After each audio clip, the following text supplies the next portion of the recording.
I think, yet to even acknowledge what they lost in 2019. So we are not much worried that they are not acknowledging. But the international media, the media must know the truth. Now, this is one of the crash site or one debris of one crash site. You can see that very clearly. These are aircraft. This is yet another debris of another place. Next. So this is, you can see the tail number of one of the Rafale. You can see it clearly that is lying. Though that tail, which was at one time was on an aircraft, is now on ground, detached. This is again, this engine was one part of one Rafale at one time, now it is on ground burning. The Indians may say that we have not lost everything. But fortunately, I think for the world, we are living in 21st century. It is not 18th century. Everything leaves a mark. So this is, again, you can see again from the Rafale. And that is lying on ground. Indian soldiers killed. The information minister said about 40 to 50 earlier this week. The defense minister has told us about 25. What is the latest official figure from the army? So we don't have any confirmed figure from on the casualties because we can give you confirmed that Alhamdulillah there has been not till now a single combat casualty of any soldier on the Pakistani side. There are injuries, but not any shahadat on our side. We understand from the observation that we are having of the posts and the military installations that are being targeted, that severe damage has occurred to them. I have shown you some visuals also of that. But we don't have any confirmation on any figure. All these numbers that you are listening, they emerge in the media because of the local environment that is on the Kashmir side, line of control, and this side and that side. So we also hear those because people talk, there are journalists, there are local people reporting. But unlike the Indians, we are always very careful with our facts. So I will not give you anything which I don't have factual substantiation. That so many drones we have shot down. If I say 77, that means 77 drones have been shot down.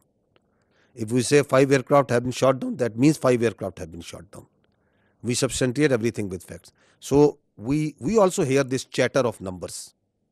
So the chatter is there. It's always there because the people talk. There are dead bodies. There are funerals. There are ambulances moving. There is everything that's going on. But I don't work on assumptions and on chatter. We'll give you the facts when we have the facts. You said that 77 drones were shot down. Some of them. I'm sorry to say, I'm saying neutralized because some have been soft kill, some have been hard kill. We in military use this word shot very conveniently. No, I'm sorry. It is 77 have been neutralized. Yes, neutralized, and you said some of them in Rawalpindi, right? Yeah. So how come they entered Pakistani territory so deeply before they were neutralized? I am happy that I have an expert on my right side. Shooting down a UAV, a loitering munition, or a killer drone, it has its own dynamics. There is a hard way of killing it, a hard kill and a soft kill. Most preferred is a soft kill. Most preferred because the number, it thrives on its number, and so the most preferred is the soft kill. So then there are opportunities where you get that vulnerability on that bird or the UAV or the loiter munition when you engage it. As soon as the bird is about to hit or is not getting neutralized or handled by a soft kill, you go for a hard kill. So sometimes it travels inside because you know that it is going to a destination or predetermined thing. It can loiter for 8 hours, 6 hours. So that is why that kind of a dosage is given and administered accordingly. So sometimes the birds are shot right there and then because of a soft kill, and if it doesn't work, a hard kill is done. Juliette Monceau from AFP News Agency. I wanted to know if there have been any direct talk between India and Pakistan yet, and if it's not direct, indirect talk, and if yes, through which country? So I can confirm you that I heard some news about direct communication between the Indian NSA and Pakistan NSA. No such communication has been made. And as far as indirect, I think you'll get a better answer from the Ministry of Foreign Affairs, because all this diplomatic initiative is being spearheaded by them. Xinhua News Agency. According to WAFDA yesterday, that the Netlam Jelam hydropower project has been shut down due to the missile attack, as you are also shown some footage. Can you verify the news that it has been shut down, and what is the status right now? So regarding of that, we know that in Pakistan there are still a lot of civil facilities such as the hydropower dam and power plants. Are there any strengthened measures such like anti-missile system taken to prevent such a attack happen again? This is my first question. Coming to the second part, I'll not go into the specific details, obviously because of operational reasons, that what air defense measures or anti-aircraft measures have been taken around them. But we have a very robust layered tiered air defense system in Pakistan. And so I'll leave it to that. I'll not go into the details that which thing and how it is protected. Of course, the damage that you have seen and publicly we have released that damage.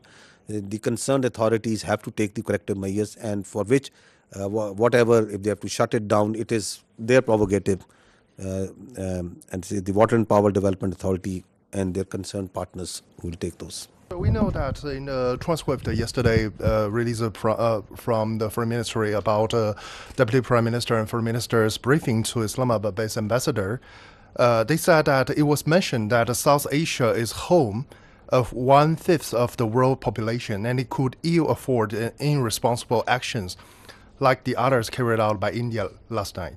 We think the countries, the friendly countries in the neighborhood can do to help in this situation. To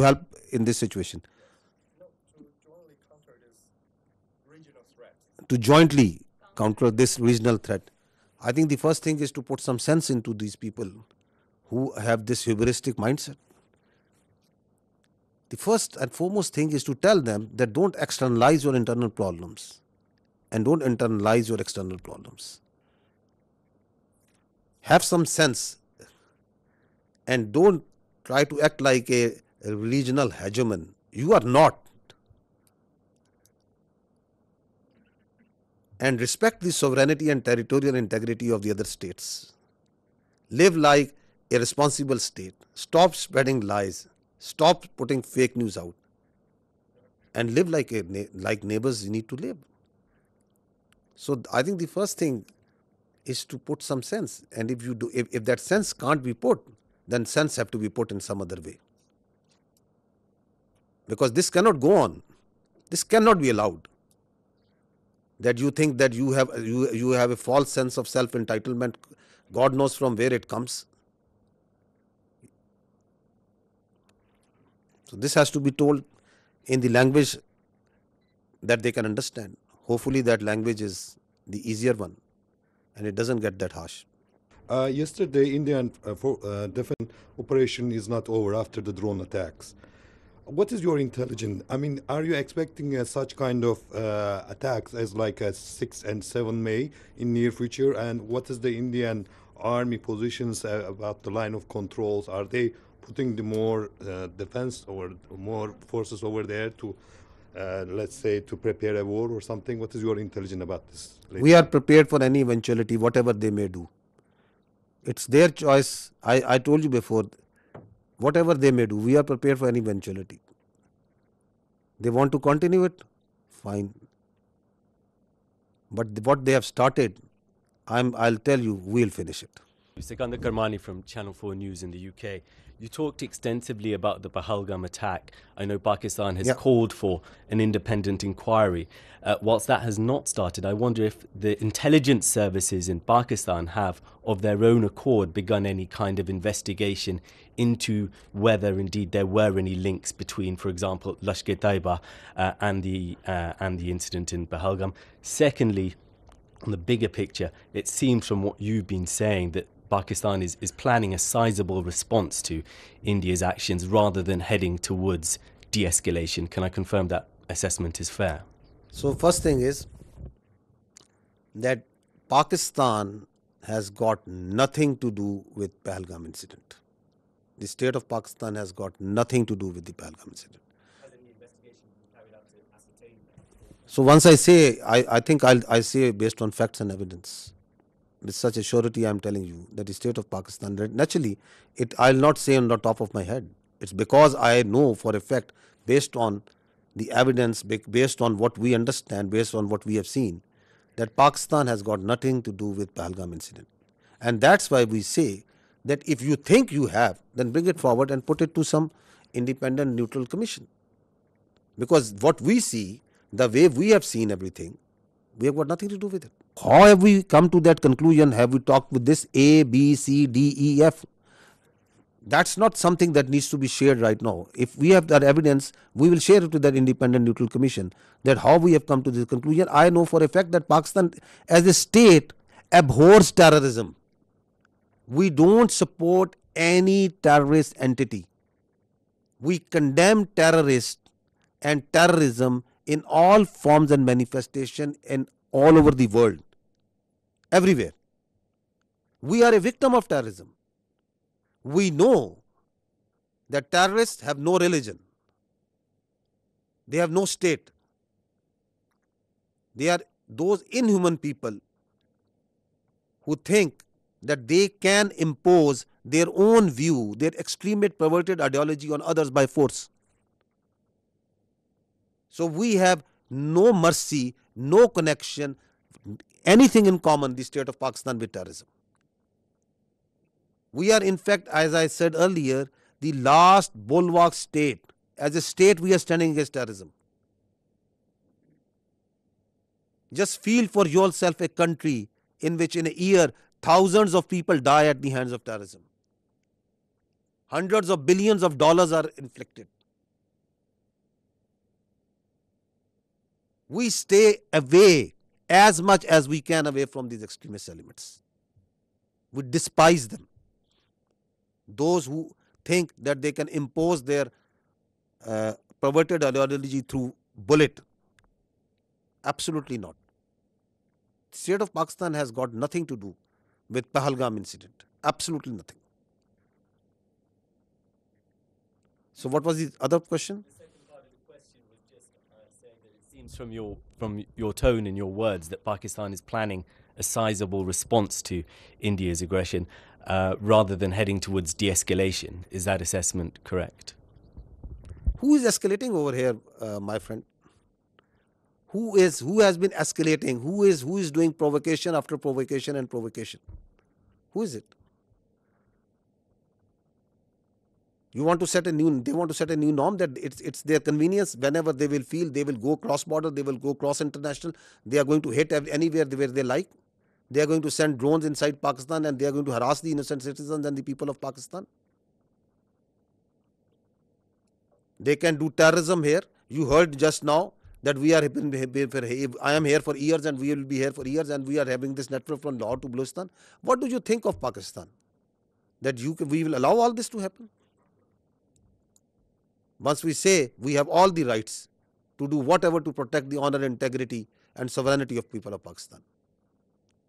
Whatever we have been doing so far is just protecting ourselves. And we have been doing it with lot of grace and alhamdulillah with lot of success. And we are rubbing their nose on every day, every hour, from wherever they are coming. Whether they are doing this shelling and this firing on line of control, they are getting a befitting response. Once they came in here, they got a befitting response. They sent in their drone, they are getting a befitting response. So at a time, place and method of our choosing, we will do whatever we will do. We are not beholden to anyone else but the people of Pakistan. First, a little clarity. A couple of days back, Pakistan's Deputy Prime Minister told me in an interview and confirmed that there was a contact between Pakistani and the Indian National Security Advisor. and you were saying that there was no contact. Please clarify that. The Deputy Prime Minister said you there was a contact. If there is a contact between 1, 2, 3, 4 parties, so I'm telling you there was no direct contact between the Pakistani NSA and the Indian NSA. If one party is talking to someone and is talking to someone, that happens in diplomacy. That is a practice. That is something novel. But I can confirm you there was no direct contact. अहम खबर, भारत को एक और महाज पर बदतरीन नाकामी का सामना। IMF ने पाकिस्तान के इक्तिसादी जायजे की मंजूरी दे दी। 7 अरब डॉलर्स के कर्ज प्रोग्राम के 1 अरब तहत डॉलर्स दिए जाएंगे। किस्त जारी करने का फैसला कर लिया गया है। भारत को एक और महाज पर बदतरीन नाकामी का सामना करना पड़ा। IMF ने पाकिस्तान के इक्तिसादी जायजे की मंजूरी दे दी। 7 अरब डॉलर्स के कर्ज प्रोग्राम के तहत ही 1 अरब डॉलर की अगली किस्त जारी करने का फैसला कर लिया गया। भारत ने बड़ी कोशिश की थी पाकिस्तान की मईशत को किसी मुश्किल से दो चार करे। खास तौर पर इस सिलसिले में भारत ने बड़ा काम करने की कोशिश की। बड़ी नाकामी का मुंह देखना पड़ा है भारत को एक और महाज पर बदतरीन नाकामी का सामना।